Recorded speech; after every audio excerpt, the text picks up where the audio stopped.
ਅਨਪੜ੍ਹ ਔਰਤ ਹੈ ਉਹਨੂੰ ਇੰਨੀ ਅਕਲ ਹੈ, ਇੰਨੀ ਸਮਝ ਆ ਉਸਨੂੰ ਕਿ ਉਹ ਦੁੱਧ ਨੂੰ ਜਿਸ ਵੇਲੇ ਦੁੱਧ ਚੋਂਦੀ ਹੈ ਮੱਝ ਦਾ ਜਾ ਕੇ ਜਾਂ ਗਾਂ ਦਾ ਦੁੱਧ ਧੋਂਦੀ ਹੈ ਤੇ ਜਿਹੜਾ ਥੱਲੇ ਬਰਤਨ ਹੈ ਭਾਂਡਾ ਉਹਨੂੰ ਚੰਗੀ ਤਰ੍ਹਾਂ ਮਾਂਜਦੀ ਹੈ।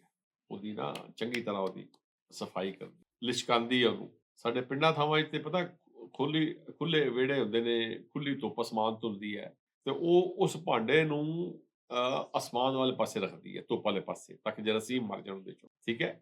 ਈਵਨ ਜਿਸ ਵੇਲੇ ਦੁੱਧ ਉਹਦੇ 'ਚ ਧੋ ਰਹੀ ਹੁੰਦੀ ਹੈ, ਦੁੱਧ ਚੋ ਰਹੀ ਹੁੰਦੀ ਹੈ, ਮਿਲਕਿੰਗ ਕਰ ਰਹੀ ਹੁੰਦੀ ਹੈ, when at the time when she is milking, even at that time again it cleans that pot, ਜਿਹੜਾ ਬਰਤਨ ਹੋਏਗਾ ਉਹਨੂੰ ਫਿਰ ਦੁਬਾਰਾ ਉਹਨੂੰ ਸਾਫ਼ ਕਰੇਗੀ। ਤੇ ਜਿਹੜੇ ਬੰਦੇ ਲੋਕਾਂ ਨੂੰ ਕਹਿੰਦੇ ਨੇ ਕਿ ਇਹ ਲਫ਼ਜ਼ ਇੰਨੀ ਦਫ਼ਾ ਪੜ੍ਹ ਲਓ, ਇਹ ਮੁਕੱਦਸ ਆਯਾਤ ਇੰਨੀ ਦਫ਼ਾ ਪੜ੍ਹ ਲਓ, ਇਹ ਕਰ ਲਓ, ਇਹ ਕਰ ਲਓ, ਉਹਨਾਂ ਨੂੰ ਕਮ ਸੇ ਕਮ ਜਿਹੜੀ ਸਾਡੀ ਉਹ ਪਿੰਡਾਂ ਦੀ ਜਿਹੜੀ ਸਾਡੀ ਔਰਤ ਹੈ ਮਾਈ, ਉਹਦੀ ਜਿੰਨੀ ਅਕਲ ਤੇ ਹੋਣੀ ਚਾਹੀਦੀ ਹੈ ਨਾ, ਕਿ ਪਹਿਲਾਂ ਭਾਂਡੇ ਤੇ ਸਾਫ਼ ਕਰਾ ਲਓ ਫੜ ਕੇ ਇਹਨਾਂ ਦੇ। ਪਲੀਤ, ਅੰਦਰ ਪਲੀਤ, ਮਨ ਪਲੀਤ, ਜ਼ੁਬਾਨਾਂ ਪਲੀਤ, ਅੱਖਾਂ ਪਲੀਤ, ਉਹਦੇ ਵਿੱਚ ਤੁਸੀਂ ਇਹ ਚੀਜ਼ਾਂ ਕਿਸ ਤਰ੍ਹਾਂ ਫਿਰ ਜਿਹੜੀਆਂ ਨੇ ਰੱਬ ਦੀਆਂ ਨੂਰੀ ਚੀਜ਼ਾਂ ਜਿਹੜੀਆਂ ਨੇ, ਨੂਰੀ ਕਲਮਾਤ ਨੇ, ਆਯਾਤ ਕੁਰਾਨੀ ਨੇ, ਇਹ ਚੀਜ਼ਾਂ, ਇਹ ਫਿਰ ਉਹ ਅਸਰ ਨਹੀਂ ਕਰ ਸਕਦੀਆਂ ਨਾ ਚੀਜ਼ਾਂ, ਮੁਸ਼ਕਿਲ ਹੋ ਜਾਂਦਾ ਹੈ। ਇਹਨਾਂ ਚੀਜ਼ਾਂ ਤੋਂ ਅਵੋਇਡ ਕਰਾਂ। ਪਹਿਲਾਂ ਸਫਾਈ, ਜਿਹਨੂੰ ਸਫਾਈ ਕਿਹਾ ਗਿਆ ਨਾ, ਅੰਦਰ ਬਾਹਰ ਦੀ ਸਫਾਈ।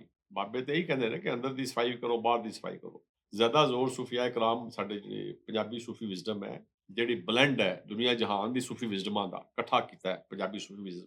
ਪੰਜਾਬੀ ਸੂਫੀਜ਼ਮ 'ਚ ਅਰਬੀ ਸੂਫੀਜ਼ਮ, ਫਾਰਸੀ ਦਾ, ਵਿਦਾਂਤਿਕ, ਲੋਕਲ, ਗ੍ਰੀਕ, ਹੋਰ ਦੁਨੀਆ ਜਹਾਨ ਦੀ ਜਿਹੜੇ ਥਾਟਸ ਨੇ, ਉਹਨਾਂ ਸਾਰਿਆਂ ਨੂੰ ਪੰਜਾਬੀ ਸੂਫੀ ਨੂੰ ਸਾਡੇ ਬਾਬਿਆਂ ਨੇ ਨਾ, ਇਹ ਉਹਨਾਂ ਨੇ ਵਿੱਚ ਗੁੰਨ ਛੱਡਿਆ ਇੱਕੋ ਥਾਂ ਤੇ ਇਕੱਠਾ ਕਰਕੇ। ਜਿਵੇਂ 5 ਕਣੀ ਆਟਾ ਹੁੰਦਾ ਨਾ, ਸ਼ੂਗਰ ਦੇ ਮਰੀਜ਼ ਖਾਂਦੇ ਨੇ, ਇਸ ਤਰ੍ਹਾਂ ਇਹ 5 ਕਣੀ ਕਹਿ ਲਓ, 5 ਕਿਸਮ ਦੀ ਜਿਹੜੀਆਂ ਕਨਸੈਪਟ ਨੇ, ਜਿਹੜੀਆਂ ਥਿਊਰੀਜ਼ ਨੇ 5 ਕਿਸਮ ਦੀਆਂ, ਉਹਨਾਂ ਨੂੰ ਇਹਨਾਂ ਬਾਬਿਆਂ ਨੇ ਵਿੱਚ ਗੁੰਨ ਛੱਡਿਆ।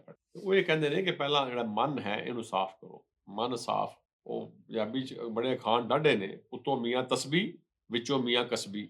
ਉੱਤੋਂ ਤਸਬੀਹ ਫਿਰਨ ਲੱਗਾ, ਅੰਦਰ ਜਿਹੜੇ ਉਹਦੇ ਕਸਬ, ਕਸਬ ਮੀਨ ਅੰਦਰ ਉਲਟੇ ਪੁਲਟੇ ਕੰਮ ਸੋਚਣ ਲੱਗਾ, ਤਰਕੀਬਾਂ ਸੋਚਣ ਲੱਗਾ, ਕਿੱਥੋਂ ਮਾਲ ਆਵੇ, ਕਿਹਨੂੰ ਮੈਂ ਲੁੱਟਾਂ, ਕਿਹਨੂੰ ਚੀਟ ਕਰਾਂ, ਕਿਹਨੂੰ ਮੈਂ ਘੇਰਾ ਪਾਵਾਂ। ਇਹ ਸੂਫੀਆਏ ਕਰਾਮ ਪੰਜਾਬ ਦੇ ਇਸ ਚੀਜ਼ ਦੀ ਨਫੀ ਕਰਦੇ, ਬੜੀ ਸਖਤੀ ਨਾਲ ਮਨਾ ਕਰਦੇ ਇਸ ਚੀਜ਼। ਤੇ ਇਸ ਵਾਸਤੇ ਪਹਿਲਾਂ ਕਹਿੰਦੇ ਨੇ ਕਿ ਪਹਿਲਾਂ ਅੰਦਰ ਦੀ ਸਫਾਈ ਕਰਕੇ ਆਓ। ਇਹ ਜਿਹੜਾ ਪੱਕਾ ਹੋਣਾ ਹੁੰਦਾ ਨਾ, ਇਹ ਵੀ ਇਹਦੇ ਮੈਨੇ ਵੀ ਇਹੀ ਨੇ, ਪੱਕੇ ਤੋਂ ਮੁਰਾਦ ਹੈ ਸਫਾਈ ਕਰਕੇ ਆਓ ਪਹਿਲਾਂ।